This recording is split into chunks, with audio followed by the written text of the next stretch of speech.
Level 1, the selection. You're 17 years old. You live in Pyongyang. That already makes you lucky. Only the most loyal families live in Pyongyang. Your grandfather fought in the Korean War. Your father is a mid-level party official. Your mother teaches Juche ideology at a primary school. 3 generations of clean record.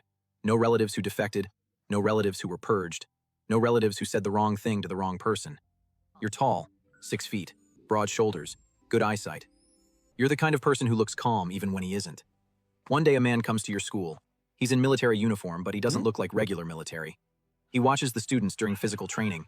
He writes things in a small notebook. He doesn't explain what he's doing. Nobody asks. A week later, your father is called to a meeting. He comes home and tells you that you've been selected for a special program. He doesn't say what program. His face says, "Don't ask." You don't ask. You report to a facility outside Pyongyang.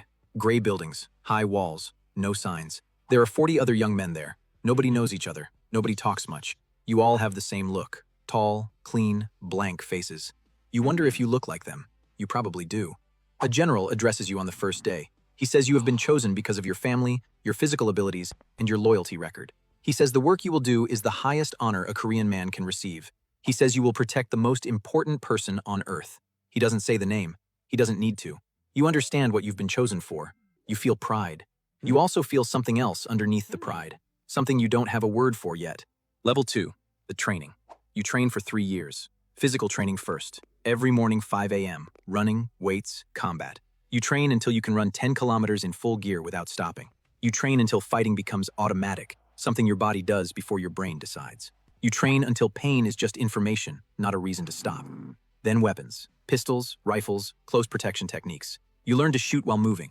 You learn to shoot in the dark. You learn to identify a threat in a crowd in under 2 seconds. Then driving. High-speed evasive maneuvers, how to handle a motorcade, what to do when a vehicle is attacked. You practice the same scenarios hundreds of times until your hands know what to do before you think about it. But the most important training is none of these things. The most important training is your face. You learn to show nothing, no reaction to anything. You see something shocking, your face doesn't move. You hear something that makes you want to laugh, your face doesn't move. You stand in a room for 8 hours without shifting your weight, without yawning, without showing any sign that you are a human being who is tired or bored or hungry. You practice this in front of mirrors. Your instructors walk past you and say things designed to make you react. Insults, jokes, disturbing statements. Your job is nothing. Total blankness. You get good at it. Very good. What your instructors don't tell you is that after enough practice, the blank face stops being a performance. It becomes the default. You start to lose access to your own reactions. You feel things less, or you feel them somewhere deep where they can't reach the surface. At the time, you think this is good training. Later, you will understand it differently. Level 3, the outer ring. You're 21. You graduate from the program. You're assigned to the outer security perimeter. This means you stand at checkpoints. You check vehicles. You secure locations before he arrives. You stand at the edge of spaces he will pass through. You see the motorcade from a distance.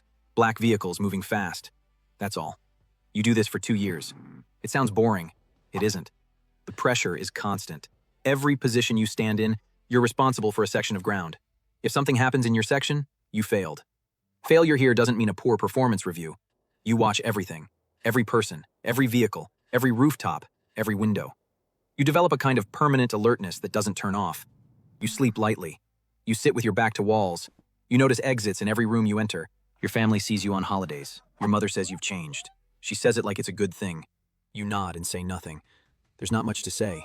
You can't talk about work. You can't explain what the work has done to you. You just sit at the table and eat and answer questions with short answers and leave early. You have no real friends outside the unit. The men in your unit are close in the way that soldiers are close.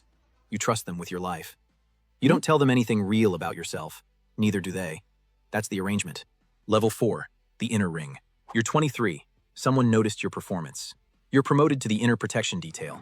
Now you're close. The first time you're in the same room, you feel the weight of it. Not fear exactly. Something more like pressure. The entire room reorganizes around one person. Every eye, every body, every molecule of attention. He's shorter than you expected, rounder.